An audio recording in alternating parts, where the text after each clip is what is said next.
Hot on the mic there. The ever elusive First World returning James True started the show a little bit late today. 10 minutes late. It's that happens. But hey, you made it. I made it. We're here. I got nothing, by the way. If you're looking for something today, man, I don't want you to get your hopes up. Actually, sometimes you guys like these shows when I don't have anything.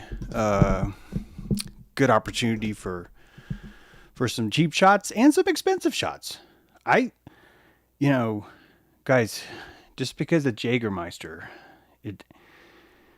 guys, people from Germany aren't like, oh my God,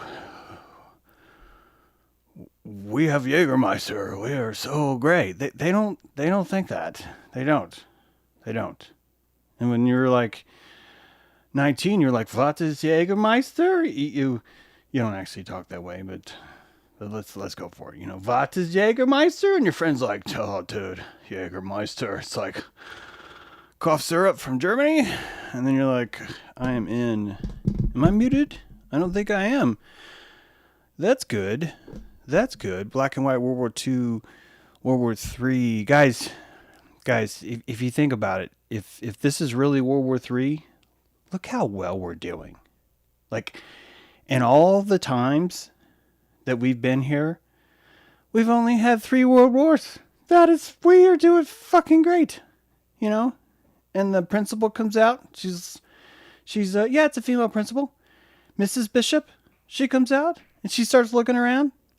And she's like, what are you kids doing? Like, we're having World War III. And she's like, that's fucking fabulous, you know? It's World War, if this was like World War 17 trillion or 17, even World War 17, I think that we'd be sort of more like, you know, maybe we need to rethink this thing, you know? The Lusitania, I know I said this yesterday, but I enlisted that stream because I was really dirty. And I still am. I forgot my lights. I still am. I'm waiting on towels to be shipped from the first world. I was in third world. Actually, was it as bad as third world? I have to keep remembering third world's bad because I lose friends if I try and. I lose friends mostly because I try and romanticize life. I've noticed that's like a pretty big guilty thing I do. People are like, why are you romanticizing life? And I'm like, dude, why are you not romanticizing life? And, you know, clash of the Tritons. And what was I talking about? Lusitania. Yeah, so, you know, I mentioned that one of the Vanderbilts was on there. Let's call him Bobby Vanderbilt. I don't think it was Bobby. I don't remember which one. Someone could look it up in the comments and tell you. But it's one of the Vanderbilts. He's getting on the Lusitania. His assistant gets a Marconi telegraph, right? And Marconi telegraph says, "Hey man, don't get on the boat. U-boat's gonna shoot you down." And a U-boat really was just a ship that could sink temporarily. That's really what it was. And of course, the Lusitania is it's not a lot of customers on that ride. Maybe about 10% of the normal capacity of that ride, if I'm remembering correctly. If you want to, maybe 10 to 20%. Let's just sound official. Let's say 16% of normal capacity. That's a totally made up number. But some people, you guys are like, oh, if you give me a number, I can believe it. So it's 16%. I know how statistics work. That's okay. We can use numbers too, right? We can use numbers too. And so 16% capacity, Lusitania, the amount of normal passenger load versus what was there. Do you know why? Because in the paper the day before, it's like, hey, you'd be a fucking retard to get on this boat tomorrow. And that's wasn't privileged information. Okay, it was privileged if you could read. It was privileged if you could believe in things. It's privileged if you had a frontal lobe. Vanderbilt suffered from one of those 3 things. You can obviously tell he didn't believe it. He's like, I'm a Vanderbilt. What's the worst that can happen? You know? And Michael Rockefeller said the same thing. You know? Like what? 5 decades later, right? Michael Rockefeller is on top of a hull. A boat is turned over, right? He's tried to return to the island of his new friends, the cannibals. He's like, meet the cannibals. Mike Rockefeller goes down there. He's like, you guys are great. Can I take your artwork back to New York and put it in my gallery? And the Hallucination, that is adorable. Thank you, Zerlith. That's you can go home now. I don't mean like leave. I just mean like that's a good note to end on. That's a good one, the Hallucination. But yeah. So you well, now we're on Michael Rockefeller. I've really gotten off track, but it is kind of funny that this happened to both. So this is why I have a hard time believing they're elite. I mean, you cannot get Gloria Vanderbilt to like keep one eye on you. She's going to constantly. Let me see if I can do a Gloria Vanderbilt look. Like I'm looking at the camera, but it's like, am I doing it? Am I doing it? It's so hard. I'm trying to bump my assemblage point from left eye, right eye, left eye, right eye, left eye, right eye, right? So it's like, but doing that without moving your head. This is like a pigeon. You guys aren't doing this, so you have no idea what I'm talking about. If you're listening on the podcast, why? Why are you listening to this? I already told you up front. Guys, do not get on the Tuesday Lusitania ship. It is going to definitely be hit by a torpedo, and that's only if we're lucky. So 16% of the normal capacity, kind of like September 11th. Why? We're so, there was the, how do I tell you that it's like, so, God,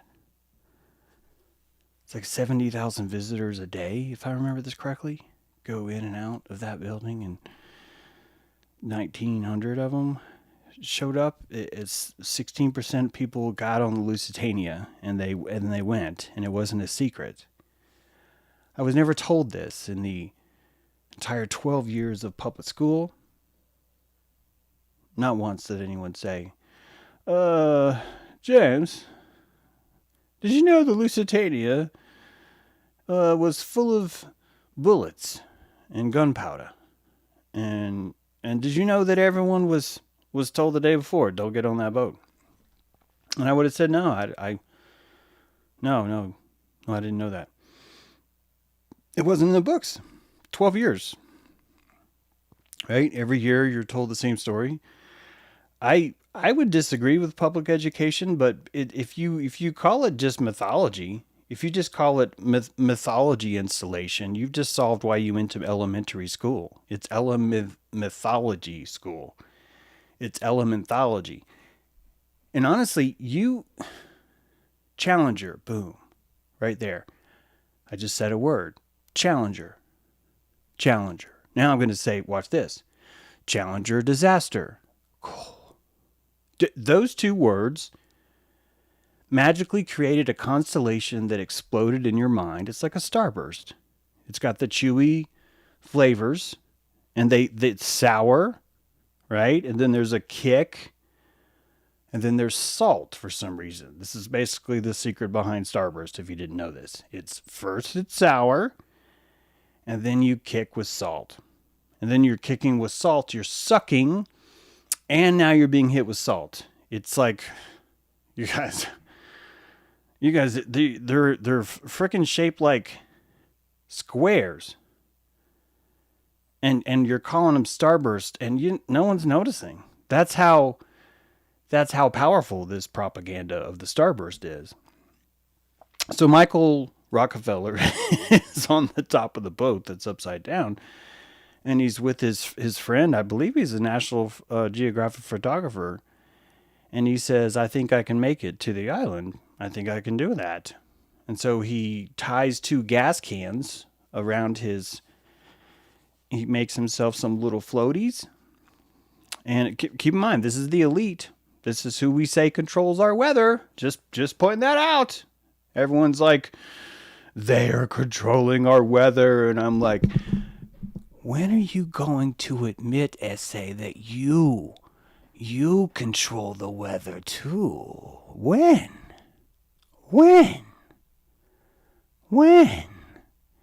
And then it hits me, like a starburst. I know why.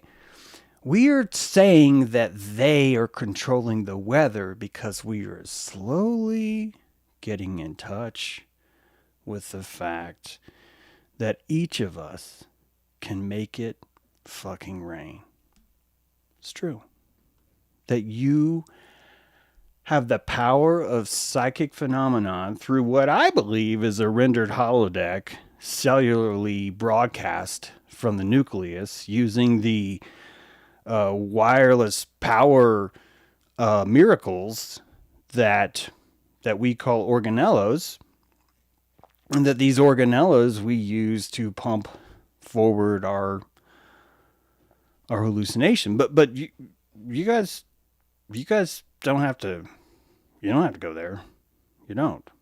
But if you could admit that you control weather, this world is going to, and we're talking Lemuria, Flafloria. Like this is, it's like rain on your wedding day, right? And you know, like, but like for real, like you would, this actually, this actually happened to me. I don't like to tell the story because first of all, I don't fucking care if you don't believe me. That's the biggie. Second of all, you weren't there, so you're not going to appreciate it. Third of all, this is my biggest fear. This is the thing that really stops me. As a young magician, as a young reality wizard, and I believe that we all are share this same state. Turns out last week, before the hurricane hit, half you guys were like, "Don't you dare call yourself an artist." So, okay, you're a fucking reality magician. Hope that's a better term for you guys so we can get. No, you can't say that.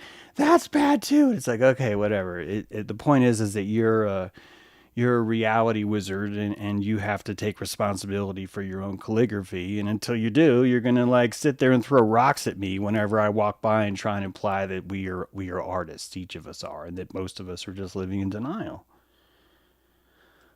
Michael Rockefeller,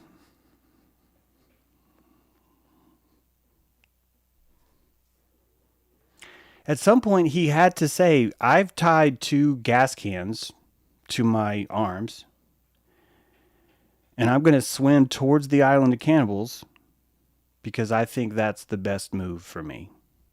Out of all my future, that's the best move. He took off. Do you know what happened?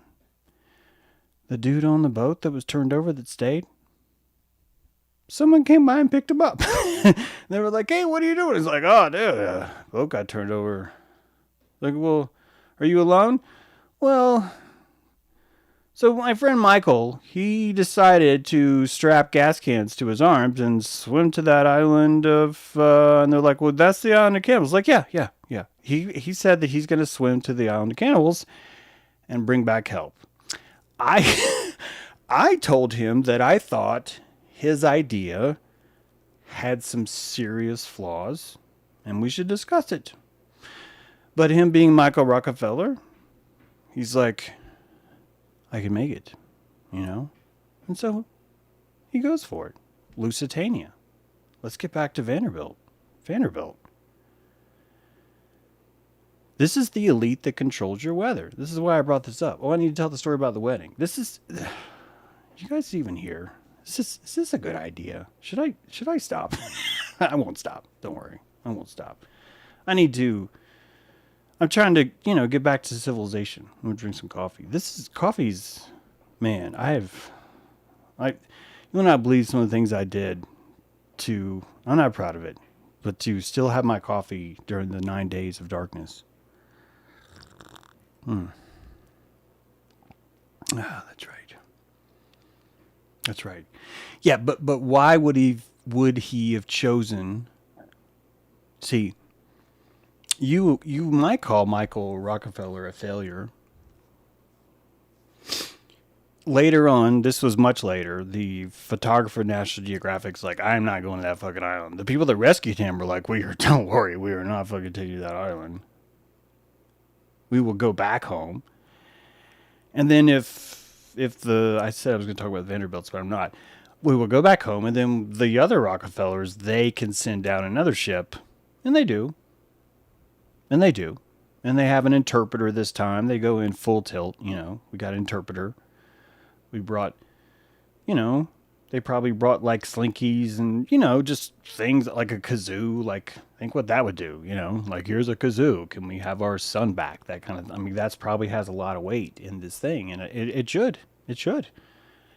They go down there and get off the boat and right away on the shore, one of the dudes is wearing Michael Rockefeller's glasses.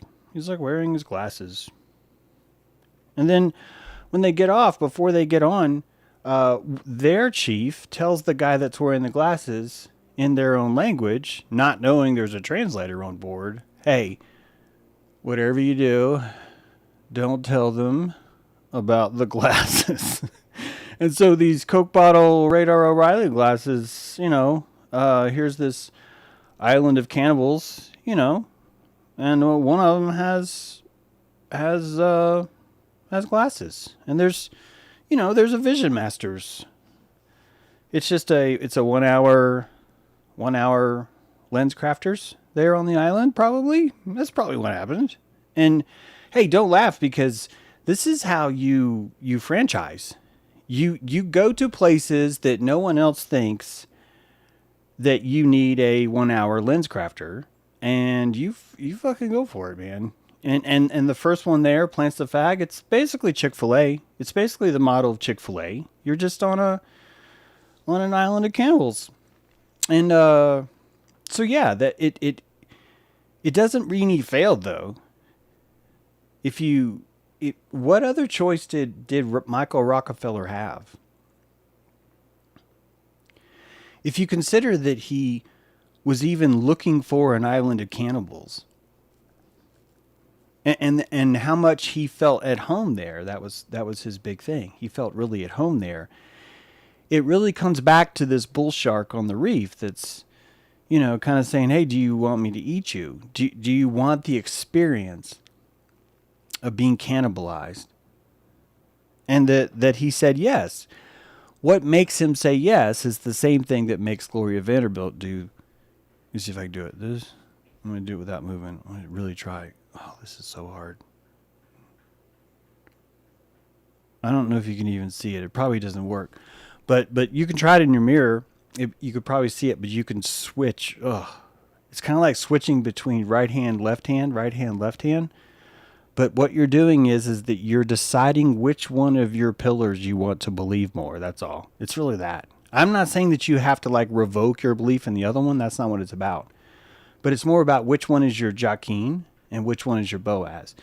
And this is probably what makes people left-handed. That's probably what it is. Is that for whatever reason the holodecks of the eyes decided that first.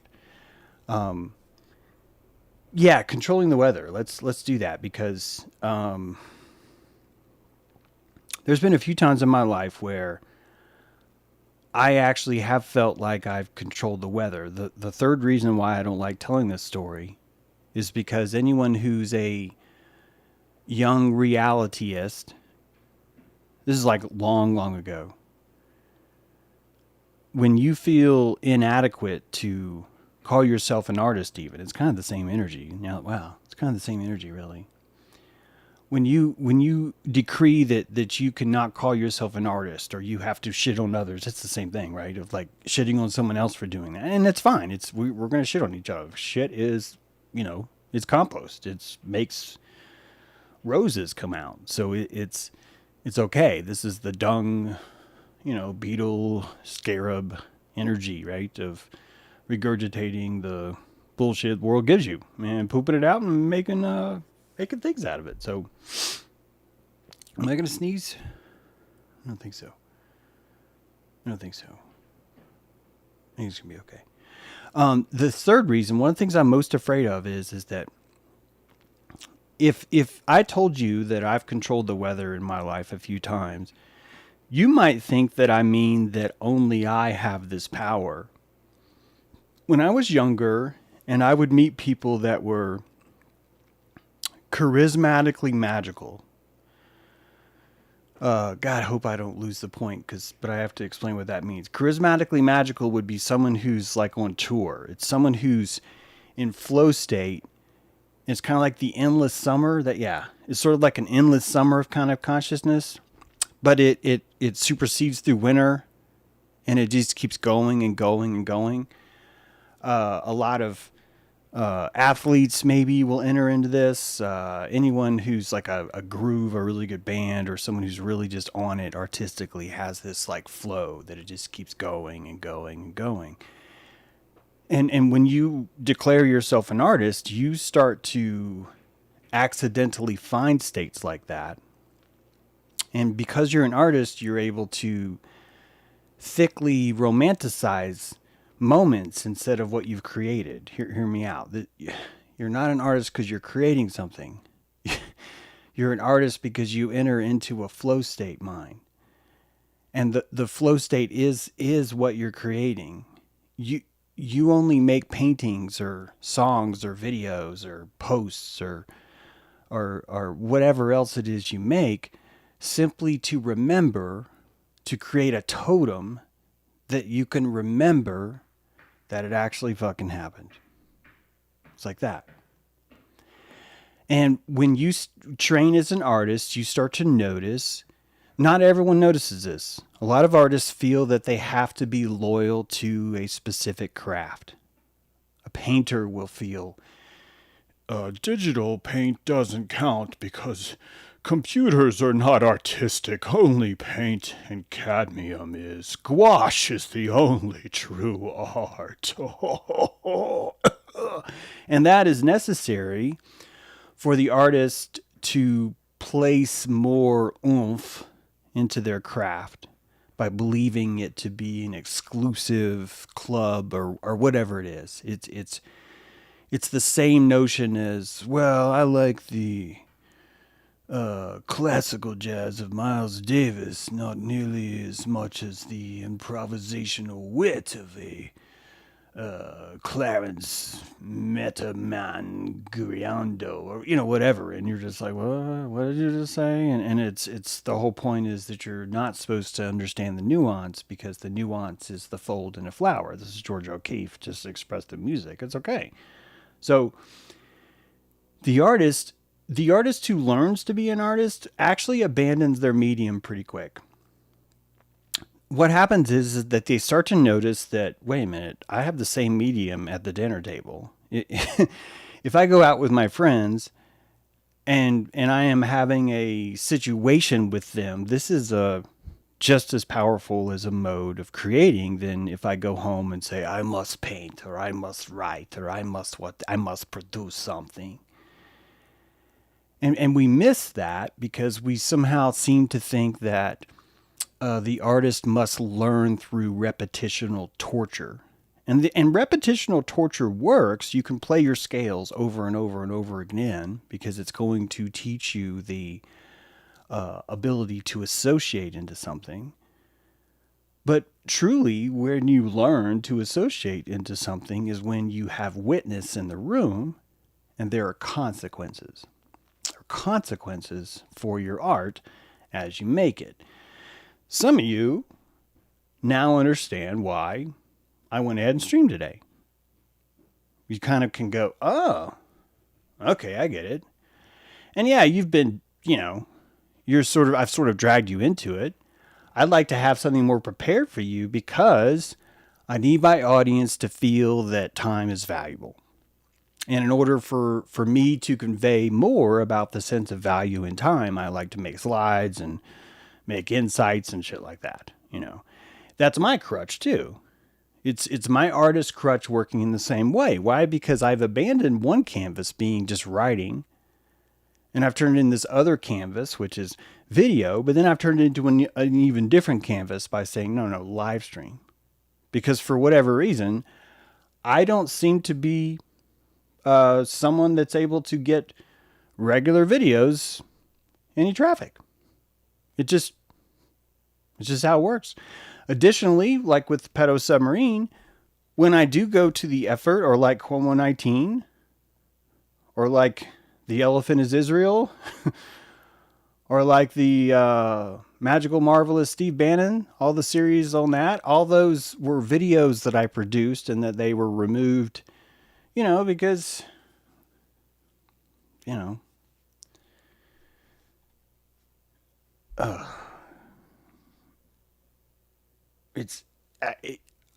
this is going to sound very self-serving. I think YouTube should send me a crystal play button and be like, dude, you are seeing through things so well that we're giving you award. We're still removing your videos.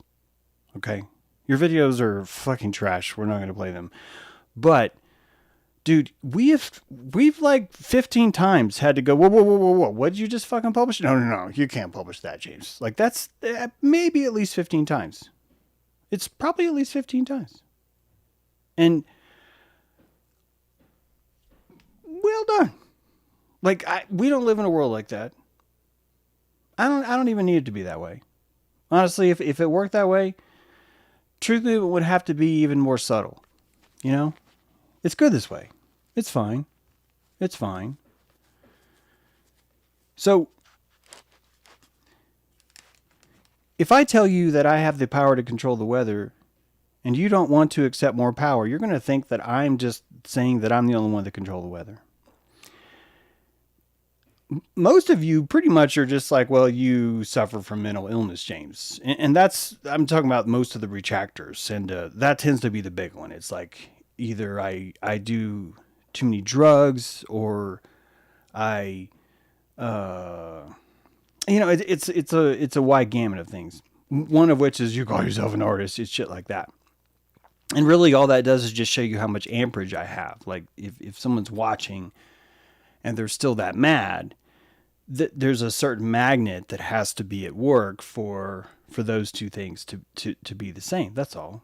It's just, that's what it is. And when we look out at what creates that, I think we're ended up with basically outrage that most of us really just are shopping for outrage. We, even now, the subtle stories about the Hurricane Helene are really being overshadowed really by a story about lithium deposits or they controlling the weather. And even that is something that I don't have a sanctity on how much you get to believe or not believe in something. And I talked about this last night in Airship, but I think it's important. I want to be able to hold the room with someone that does want to, I really mean this, does want to believe that they control everything. And weather is all of that.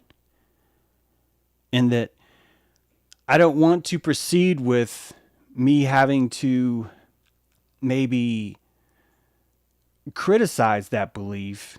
I think it'd be more resilient if I could just be in the room with that belief and not be so disenchanted by it. And one thing that helps me feel disenchanted is this. I know for a fact that you can control weather in your life. I know that there are certain moments that electrically occur, that your psychic energy, your constellation is simply broadcasting an environment that is necessary to fulfill the hallucination to make what you're going through right now, not necessarily right now, but in these powerful moments, fit. I know it works that way simply because growing up, I've had it happen enough times to where even if most of the world wants to call that a delusion, I still know that it's legit. I know that. And I think I'm going to tell you a little bit about one of them. But honestly, I don't really want to share it with you because it's never going to be as precious to you as it was to me because you weren't there. It didn't happen to you. But my wedding was disrupted by a hailstorm on top of Grandfather Mountain, a really powerful spot.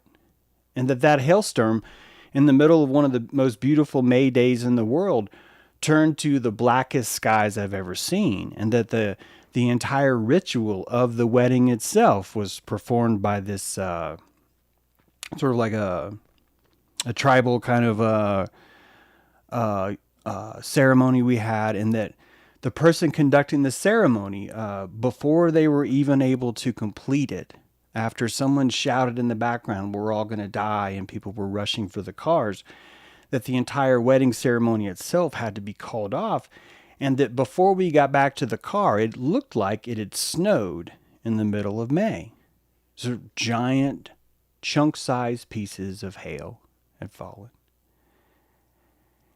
And I think that this happens because of how much amperage myself and my bride-to-be at the time were able to pull out of the ceremony.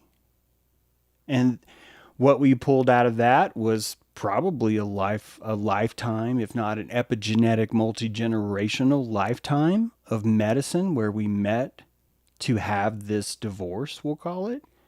And that the divorce itself was, I needed the signal to remind myself before I even said I do, and before we could even complete the ceremony. I had to remind myself and my environment exactly what the purpose of this union was for.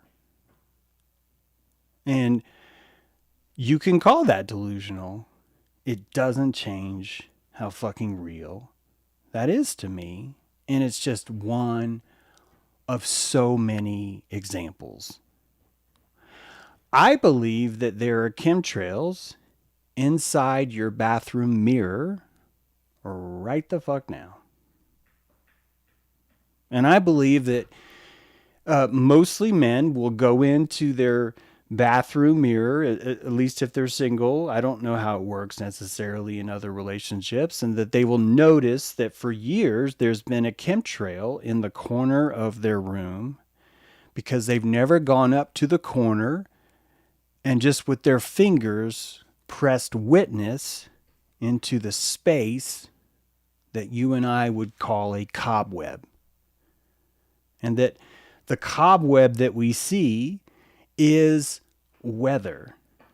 It is psychic weather broadcast to render the reality of one's space.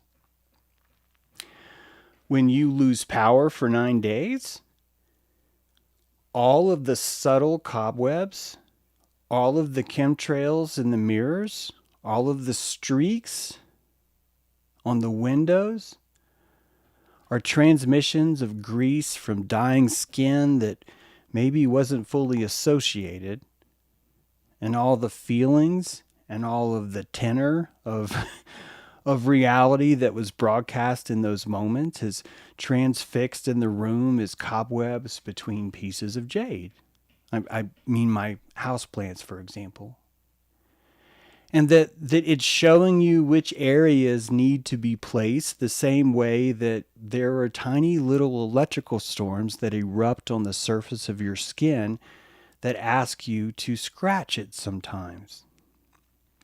That the scratching of these places is, again, the placement of this kind of witness, which allows you to remain associated in your body when you start to leave it. It's like why we have fingernails, why we have toenails. We need that kind of grooming because if we didn't have something to groom on our extremities might fall off. So all of these things become necessary, become constructive when you think about how you cellularly associate into your own body, how all of your organs work together, how all of your different systems communicate, how your enteric system decides its digestion schedule on top of your involuntary muscles that control your breathing. That those two things are private corporations that are inside your reef, and those two things acknowledge that they need each other, but are willing to pass propaganda into the open world to be sure that they get what they need. It's a symbiotic relationship built on a blackmail economy of propaganda distributed through the currency of dopamine. It's all a beautiful fraud. And when you look at nature, you see the same thing. It's a beautiful fraud.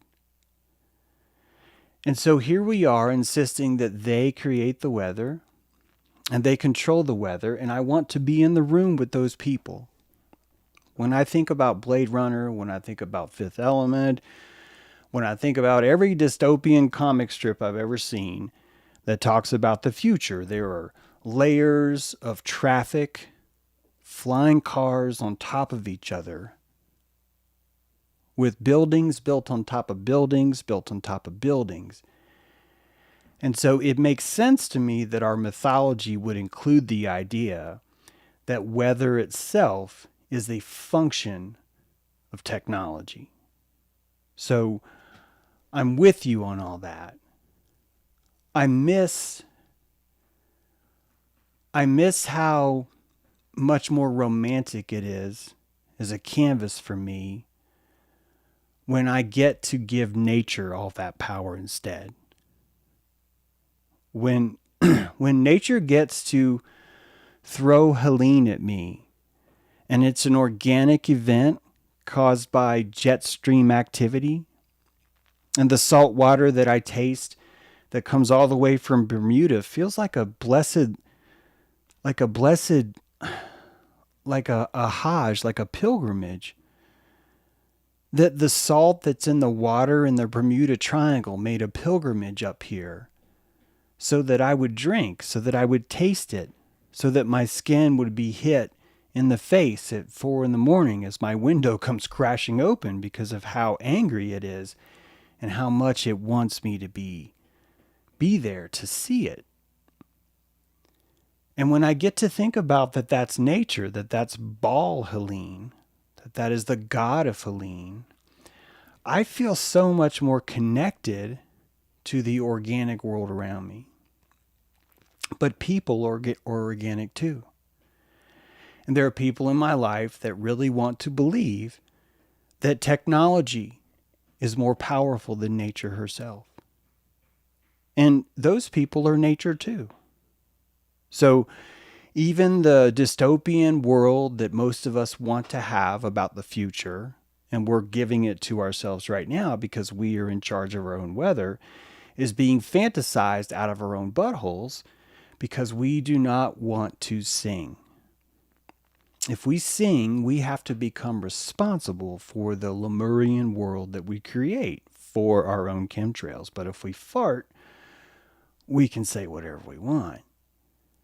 We can core dump exactly everything that we feel that we deserve or that everyone else deserves on each other inside of a collective fantasy which we give all of our power to they. It is a bring out your dead. It is a cart that is rolled through the village. And instead of bring out your dead, it's bring out your responsibility. Bring out your wizardry and put its dead body in the cart, and we will haul it away. When you were 5, you could make it rain. And when you got scared and the thunder was coming, you only made it worse. and then if you knew what I know now, and there was a few times in my bed when I was 5 when I started to say, what if this is the way it works? And it changes you. You become the tempest. You become the one that conjugates. Conjurer and conjugate are the same root. And when you were a numerologist, when you were an astrologer, you were conjugating, and you would be brought to death for such things. And that even now, the idea that you would control the weather, even among the most dedicated tinfoil friends around you, they will not accept that you can control the weather. They can only accept that they can control the weather. And here comes the biggie. This is how we learn to embrace. We give all the power to they, and it trickles down. And we drink from that nipple until it's like, I don't want this much power. You be in charge of the weather now. You be in charge of the weather. You be in charge of the weather. And there's a magical harp, a magical lyra that's played, and a few tones from a bald dude in a tunic is able to change weather itself. And no one is going to compete with that story. It's not going to happen. It's not. Why would you want it to happen? We will learn how to make this weather. We will. Now, when you are going to stay in the room with someone who wants to believe that they control all weather, you're going to have a hard time with this. In 3 days, this story will be gone. And the people that told you that they control all the weather, they're no longer going to think that way. They are not going to be able to remember that. And when they say the next thing that they feel, only you will notice that the level of power that they've given someone changes based on their own comfort. And I think this truly is the hermetic part of the truth movement. That you get to swim in the same pond as these people and learn about your own propulsion by watching where everyone else moves this magical line of they and me, they and me, they and me. And if you can truly see this and still love your brother, still love your sister, because you understand how important community is, you will be okay. To abandon the objectarian ideal, which I've been pushing you to do, requires this. And some of you are still believe that they control everything, but I'm just wrong about this, and that's okay too. I don't need to be right. I'm explaining to everyone around me how my ballasts work. My ballasts require that my fantasy about the world remains consistent regardless of if a building is fallen down or if a giant tropical storm has hit my hometown. And that I personally am more interested in my hallucination having a solidity from scene to scene, because I am not able to immerse myself in play as deeply when I constantly have to have these mandala breaks.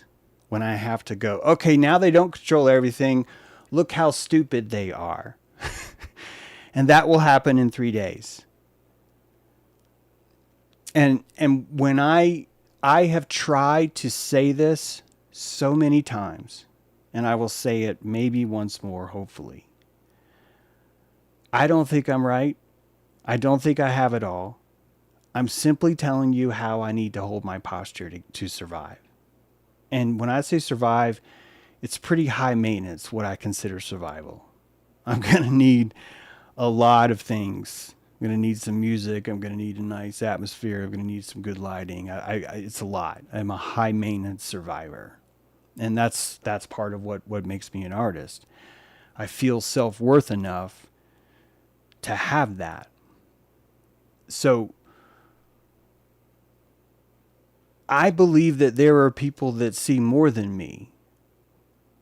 And I believe that there are people that see less than me. And I don't think that one is closer or further apart. I have a desire to go deeper personally. But I don't want a 5-year-old to have to consider those things.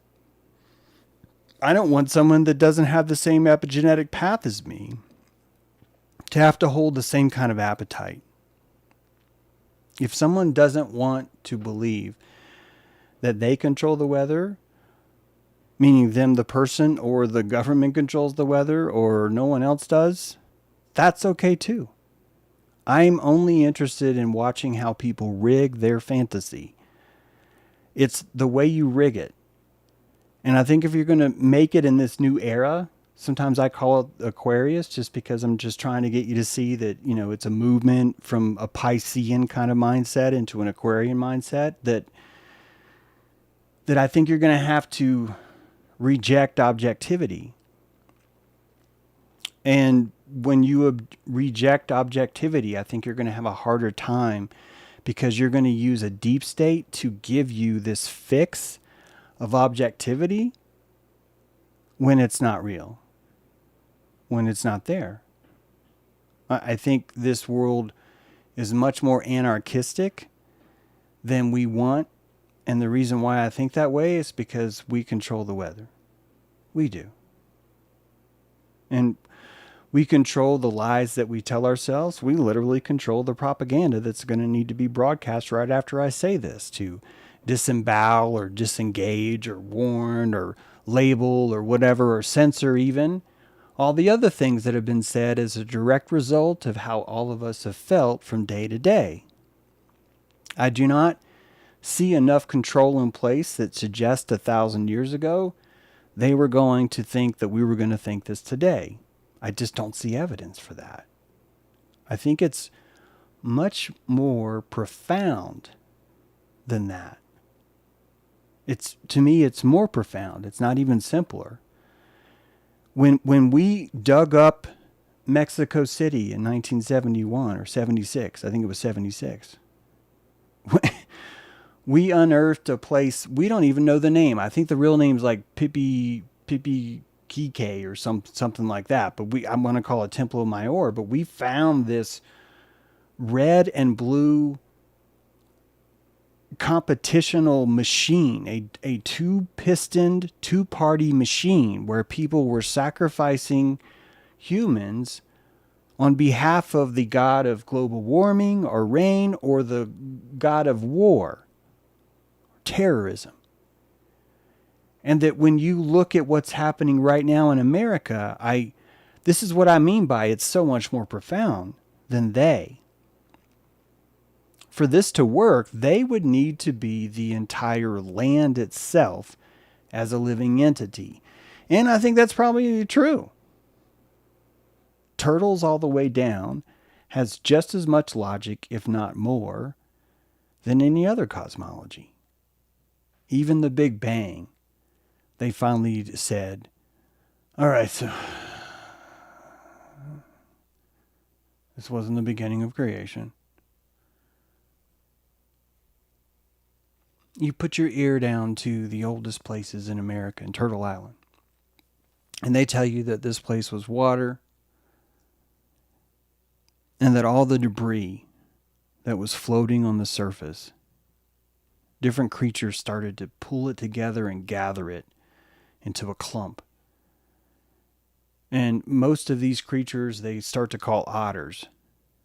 And the otters swim down because they're trying to find the bottom.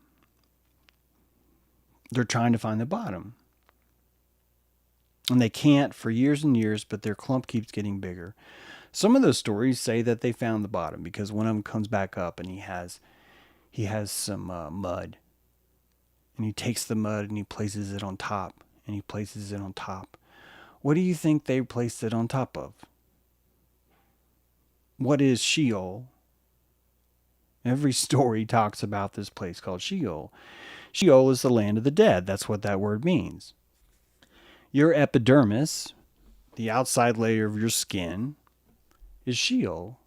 It's a encrusted layer miles thick of deadness, of skin cells that have chosen to die, ancestors of you that grew inside your paleoepidermis. That's not the right term for it, but this inside of the inside of the inside, these things were born, and they slowly grew their way out by dying, and that this is the land of the dead. So, as you swim to the bottom of the ocean, and you try and pound your way through, you are poking through your own skin.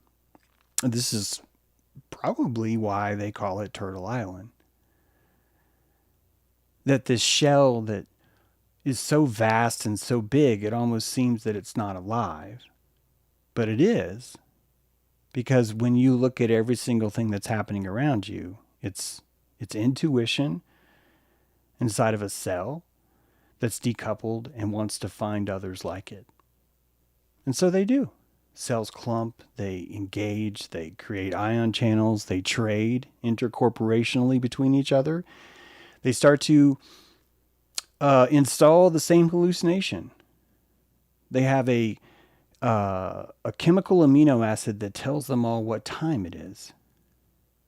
And that when the organism gets big enough, believe it or not, it creates a ping pong ball mechanism in your brain where your neurons are constantly firing and timing themselves to create an internal clock.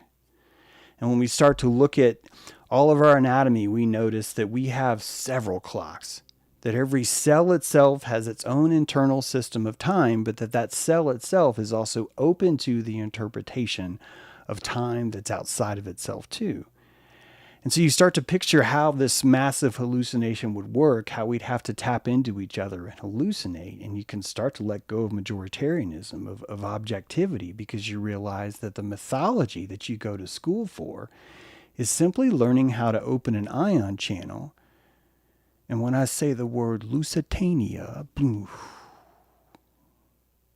chemicals come out. And when I say happy days, chemicals come out. And all of the things that I say to you and all the things that you say to me are just simply algorithms that squeeze out brain juice. And that we are connecting to each other over this brain juice. It's not about being right. It's about how do I make your brain juice come out? How do I compassionate what I need to say to make a certain brain juice excrete, right?